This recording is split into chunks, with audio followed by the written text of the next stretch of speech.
My brother cut me from the family business. You've always been the weak link. I said nothing and walked away. 2 years later, he called begging for a loan.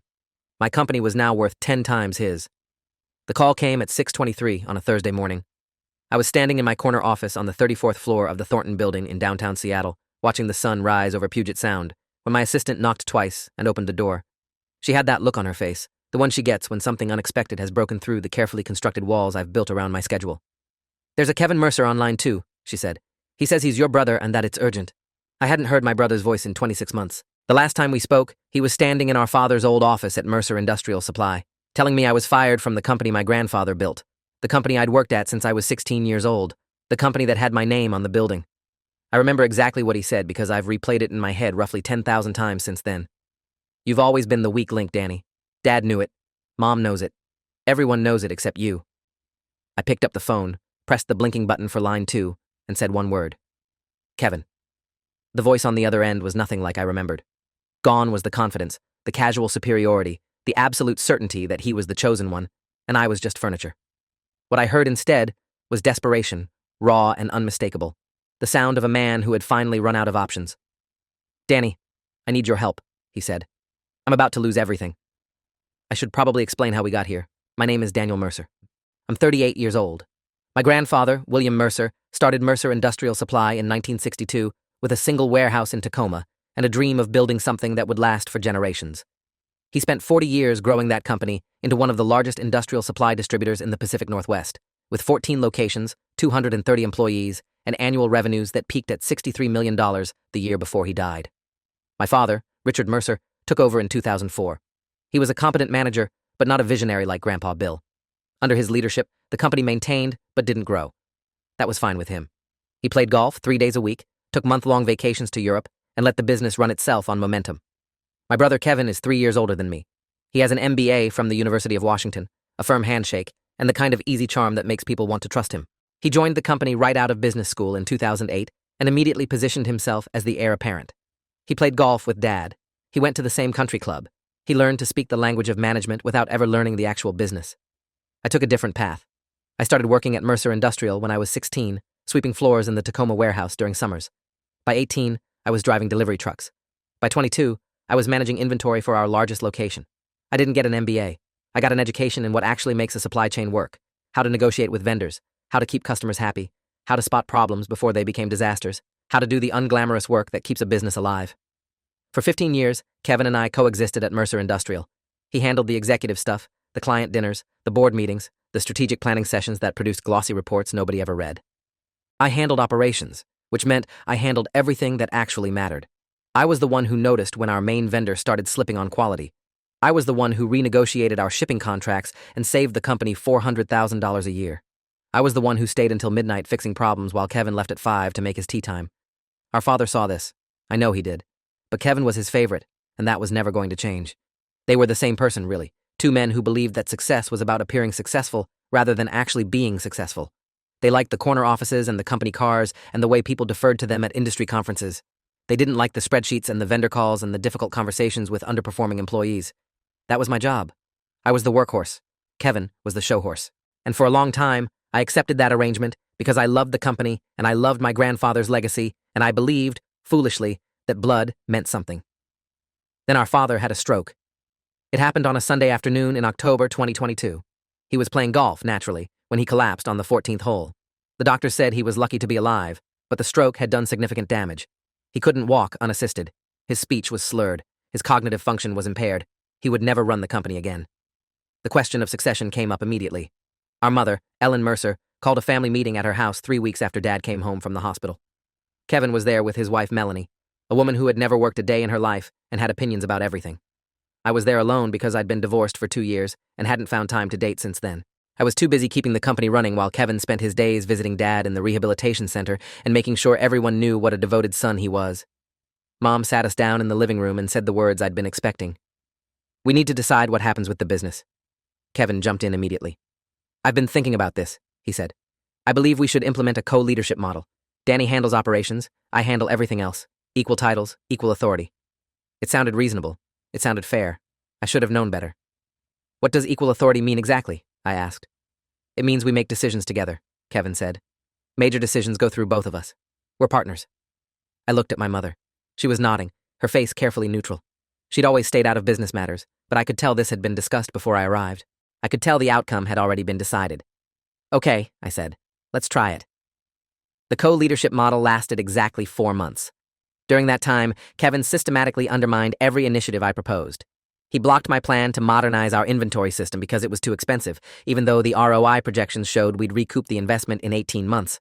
He rejected my suggestion to expand into the Portland market because the timing wasn't right, even though 3 of our competitors had already established footholds there. He started holding meetings without me. He started making decisions without consulting me. He started telling employees that I was resistant to change, that I was stuck in old ways of thinking, that I didn't understand the modern business landscape. Meanwhile, the company was bleeding. Our revenues dropped 12% in the first quarter of 2023. 3 major clients switched to competitors. Our best warehouse manager quit because Kevin refused to approve a modest raise that would have kept him. I documented everything. I kept emails, saved meeting notes, recorded conversations when legally permissible. I knew something was coming. I just didn't know when. The meeting happened on March 15th. I remember the date because it was the Ides of March, and I thought about making a Julius Caesar joke, but nothing felt funny. Kevin called me into what used to be our father's office. He'd redecorated it with new furniture and a massive portrait of himself at some industry awards ceremony. Our mother was there, sitting in a chair by the window. So was Thomas Ashford, the company's attorney, a man I'd known for 20 years. Thomas wouldn't look at me when I walked in. That's when I knew. "Danny, sit down," Kevin said. He was wearing a new suit, charcoal gray, expensive. His voice had that practiced sympathy that politicians use when they're about to do something terrible while pretending to be reluctant about it. "We need to talk about your role here." I sat. I didn't say anything. I just waited. Kevin slid a document across the desk. "The board met yesterday," he said. "We've decided to restructure the leadership of the company. Going forward, I'll be serving as sole CEO. Your position is being eliminated." I picked up the document. It was a severance agreement. 30 days of pay for every year of service. A non-compete clause that would prevent me from working in industrial supply in Washington state for 3 years. A non-disparagement clause that would prevent me from saying anything negative about the company or any member of the Mercer family. It was, in legal terms, a gag order with a modest payout attached. "The board," I said. "You mean you and Mom?" Kevin's smile flickered. "The board voted unanimously. Because the board is you, Mom, and Thomas, who does whatever you tell him." Thomas shifted uncomfortably in his chair. He still wouldn't look at me. "Danny, this isn't personal," my mother said. Her voice was soft, apologetic, completely unconvincing. "We just think the company needs unified leadership right now. Kevin has a vision for the future." "Kevin has a vision," I repeated. "Kevin, who has never worked a Saturday in his life. Kevin, who doesn't know the name of our shipping manager. Kevin, who couldn't tell you the difference between a ball valve and a gate valve if his life depended on it." "See, this is exactly what I'm talking about," Kevin said. He leaned back in his chair, spreading his hands.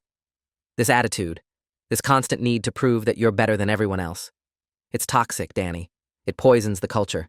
People are afraid to bring you ideas because you'll just shoot them down." My hands were shaking. I could feel my heart pounding in my chest. 22 years. 22 years I had given to this company. I had missed birthdays and holidays and my own wedding anniversary because there was always something that needed to be done. And now I was sitting in my grandfather's office, being fired by a man who had never earned anything in his life. "You've always been the weak link, Danny," Kevin said. His voice had changed. The practiced sympathy was gone, replaced by something colder, something that had probably always been there under the surface. "Dad knew it. Mom knows it. Everyone knows it except you. You're good at the small stuff, the detail work, but you don't have what it takes to lead. You never did." I looked at my mother. She was studying her hands, unwilling to meet my eyes. I looked at Thomas. Same thing. I looked back at Kevin, at this man who shared my blood and my name and apparently nothing else.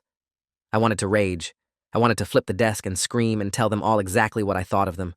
I wanted to list every sacrifice I'd made, every crisis I'd averted, every time I'd saved this company from Kevin's incompetence. But I didn't. Instead, I stood up, left the severance agreement unsigned on the desk, and walked toward the door. "Danny, we need you to sign the papers," Kevin called after me. I stopped at the doorway, turned around. "No. The severance is contingent on signing. If you don't sign, you get nothing." "Then I get nothing." I looked at my brother one last time. "Good luck, Kevin. You're going to need it." I walked out of the building without saying goodbye to anyone. I drove home in silence, sat on my couch in silence, and stared at the wall for approximately 3 hours. Then I opened my laptop and started making phone calls. Here's what Kevin didn't know about me, what nobody in my family ever bothered to learn. Over the past 15 years, I had built relationships with every major vendor and client in our network. Not Kevin's superficial golf course relationships. Real relationships, forged through late-night problem-solving and honest conversations, and consistently delivering on my promises. I knew which vendors were unhappy with their current distribution arrangements. I knew which clients were frustrated with declining service quality. I knew where the gaps in the market were because I'd spent 2 decades watching the industry evolve from the ground level. The first call I made was to Gregory Thornton, founder of Thornton Capital Partners, a private equity firm that specialized in industrial sector investments. I'd met Gregory 5 years earlier at a supply chain conference in Chicago. We'd stayed in touch, having dinner whenever he was in Seattle, talking about industry trends and business opportunities. He'd told me more than once that if I ever wanted to start something new, he'd be interested in talking. "Gregory, it's Daniel Mercer. I just got fired from my family's company." There was a pause. "How soon can you be in my office?" I was there within 2 hours. Gregory listened to my story without interrupting, his fingers steepled under his chin. When I finished, he asked one question. "What do you want to build?" I'd been thinking about it during the drive over. "A modern industrial supply platform," I said. "Integrated digital ordering, predictive inventory management, same-day delivery in urban markets. Everything Mercer should have been but wasn't because my family was too busy protecting the past to invest in the future." Gregory smiled. "How much do you need to start?" $3 million for the first year, $5 million total to reach profitability." "I'll give you 7, he said.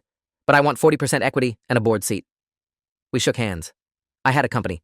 The next 18 months were the hardest of my life. I worked 100-hour weeks. I slept on an air mattress in my office for the first 6 months because I couldn't afford rent on an apartment and startup capital at the same time. I personally called every vendor I'd ever worked with and pitched them on joining my new platform. I called every client who had ever told me they wished Mercer would improve their service and offered them something better. I made mistakes. Lots of them. The first version of our ordering system crashed constantly. We lost a major client because of a shipping error that was entirely my fault. I hired 3 people who turned out to be completely wrong for the jobs and had to let them go, which felt terrible every single time. But I also learned. I built a team of people who believed in what we were doing. I found a business partner named Caroline Wright, who had spent 15 years in logistics technology and knew things I'd never have figured out on my own. She became our COO, and later, she became something more than that, but that's a different story. By the end of the first year, Apex Supply Solutions had 12 employees, 43 clients, and revenues of $2.4 million. By the end of the second year, we had 52 employees, 189 clients, and revenues of $14.6 million. We were growing faster than any industrial supply company in the region. We were winning awards. We were getting written up in trade publications. And we were taking market share directly from Mercer Industrial Supply. I didn't target them specifically. I didn't have to. We were simply better. Faster delivery, more competitive pricing, superior customer service, modern technology that made ordering and inventory management effortless. Clients who had been with Mercer for decades started calling us, asking if we could handle their accounts. I said yes to every single one. Meanwhile, I was hearing things about my former family business. Nothing official, just industry gossip, the kind of information that flows freely when you have good relationships with vendors and clients. Kevin had implemented a major restructuring 6 months after firing me. He'd eliminated the operations management position entirely, distributing those responsibilities among existing managers who didn't have the training or experience to handle them. He'd cut costs by reducing inventory levels, which led to stockouts and delayed orders. He'd raised prices to compensate for declining volumes, which drove more clients away. He'd fired Patricia Huang, the company's longtime CFO, replacing her with a friend from business school who had no experience in industrial supply. Patricia called me a week after she was let go. She asked if I had any positions available. I didn't at the time, but I created one. She became my VP of finance, and she brought with her a detailed understanding of exactly how badly Kevin was mismanaging the company. The numbers were worse than I'd imagined. Revenues had dropped 31% in the first year after my departure. They'd dropped another 24% in the second year. The company had burned through its cash reserves and taken on significant debt to cover operating expenses. 3 of the 14 locations had been closed. Employee turnover was running at 40% annually, which meant institutional knowledge was walking out the door every month. Kevin was killing the company. Slowly, steadily, inevitably. He was killing everything our grandfather had built. And part of me, a part I'm not proud of, was satisfied to watch it happen. The lawsuit came as a surprise, though in retrospect, it shouldn't have. It arrived on a Monday morning in the form of a registered letter from Thomas Ashford's law firm. Mercer Industrial Supply was suing me personally and Apex Supply Solutions corporately for tortious interference with business relations, misappropriation of trade secrets, and breach of fiduciary duty.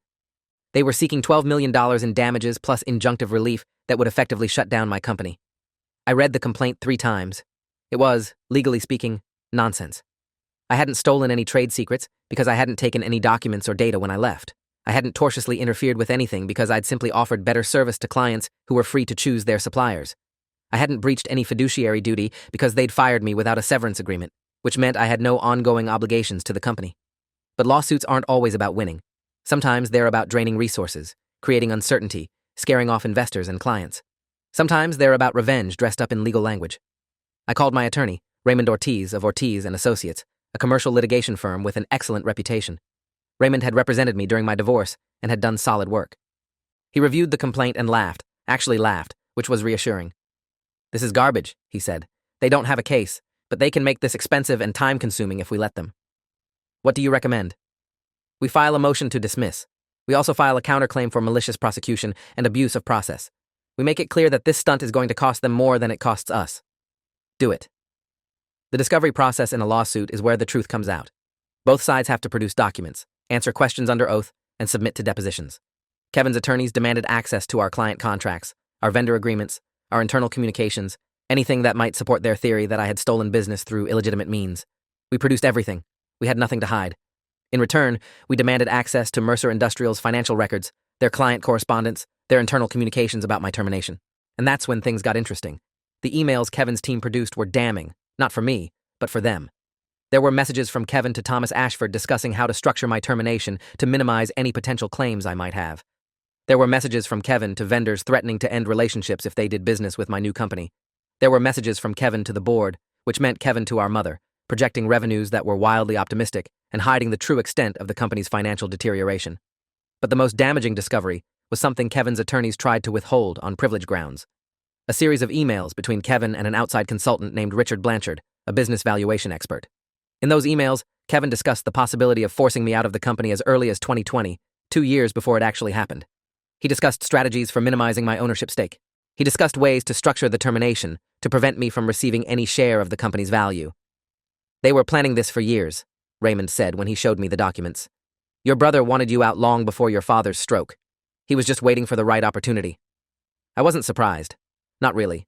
But seeing it in writing, seeing the cold calculation behind my brother's actions, still hit me harder than I expected. This wasn't a business decision. This was premeditated betrayal. The lawsuit dragged on for 8 months. During that time, Apex continued to grow while Mercer continued to decline. We added 3 more locations. They closed 2. We hired 40 new employees. They laid off 30. We signed a major contract with a regional hospital system that had been a Mercer client for 25 years. They lost their largest remaining account to a national competitor. Kevin's desperation became increasingly apparent. He started calling former clients personally, offering discounts that couldn't possibly be sustainable. He fired more long-term employees to cut costs, which only accelerated the decline in service quality. He took out personal loans to inject capital into the business, which meant his own financial future was now tied to a sinking ship. The mediation happened in October. Both sides met in a conference room at a neutral location, a law office downtown with impressive views and terrible coffee. Kevin was there with Thomas and 2 other attorneys.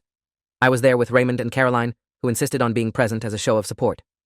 We sat on opposite sides of a long table. The mediator, a retired judge named Eleanor Vasquez, spent an hour going through the claims and counterclaims, trying to find common ground. There wasn't any. During a break, Kevin approached me in the hallway. It was the first time we'd been face-to-face since I walked out of his office 20 months earlier. He looked older than I remembered, thinner. There were dark circles under his eyes and a tightness around his mouth that hadn't been there before. "Danny, can we talk?" he said. "Just the 2 of us." I should have said no. I should have let our lawyers handle everything. But I was curious, I suppose, about what he could possibly say. We found an empty conference room down the hall. Kevin closed the door behind us. For a long moment, he just stood there, looking at me like he was trying to find the right words. "I made a mistake," he finally said. "Firing you, the lawsuit, all of it. I was wrong." I didn't respond.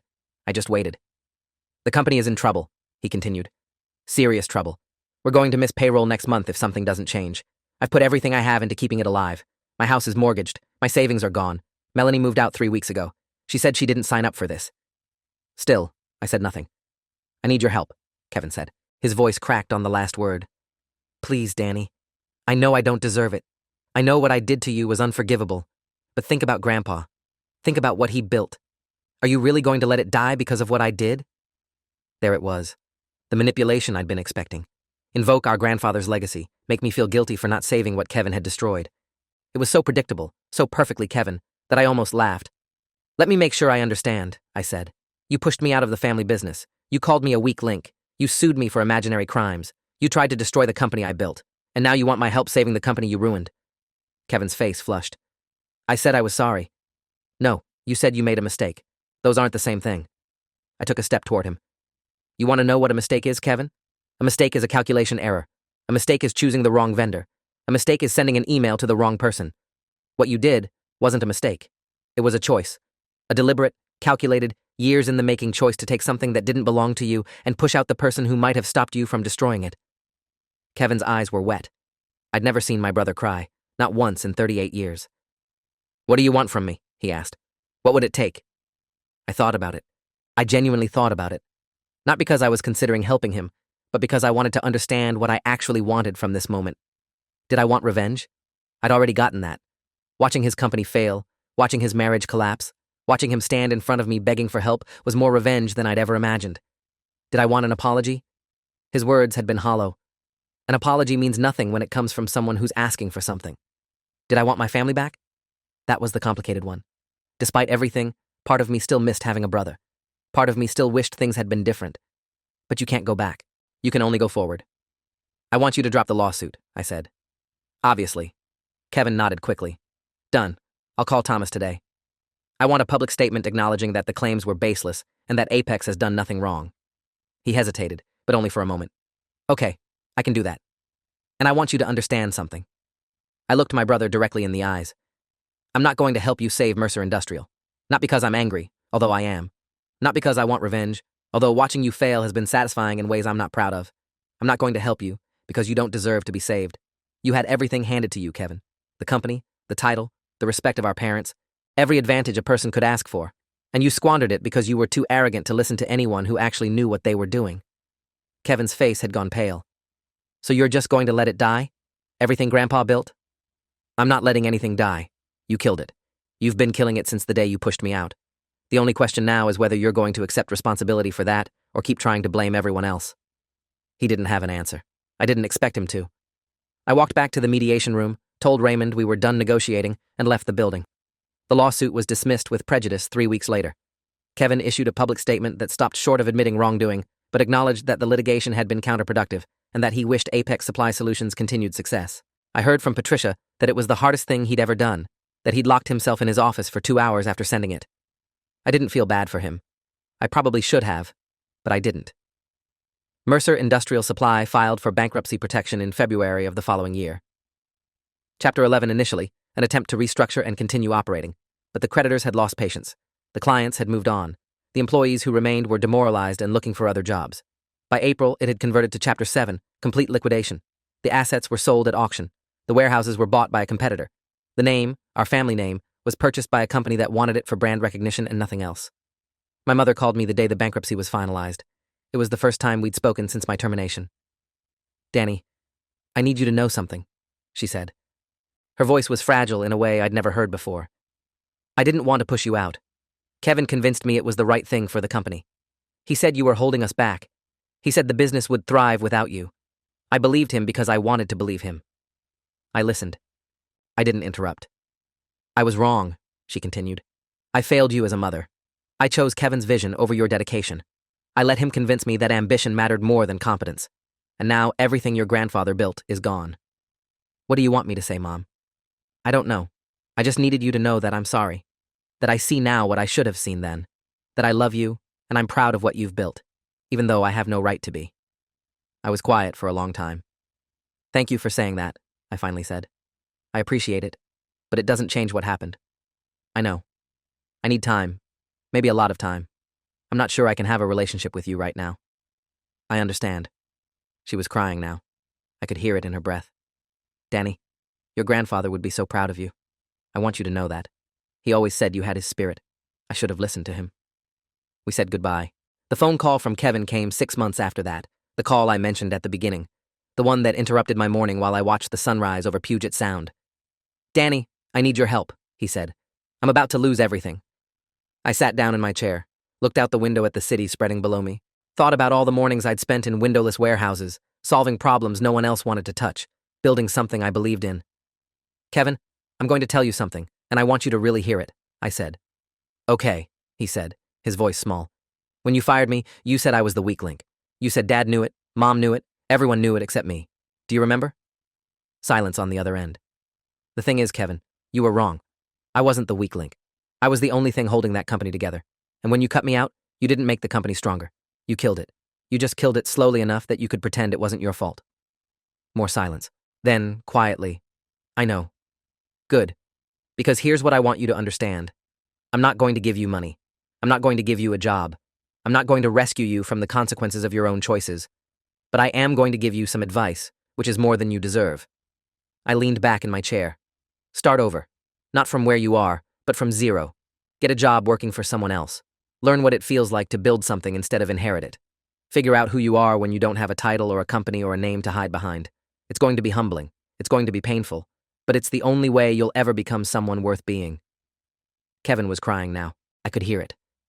I don't know if I can do that, he said. Then you'll fail. And that's okay. Failure is how you learn. It's how I learned. The difference is, I learned by working my way up from the bottom. You're going to have to learn by falling there.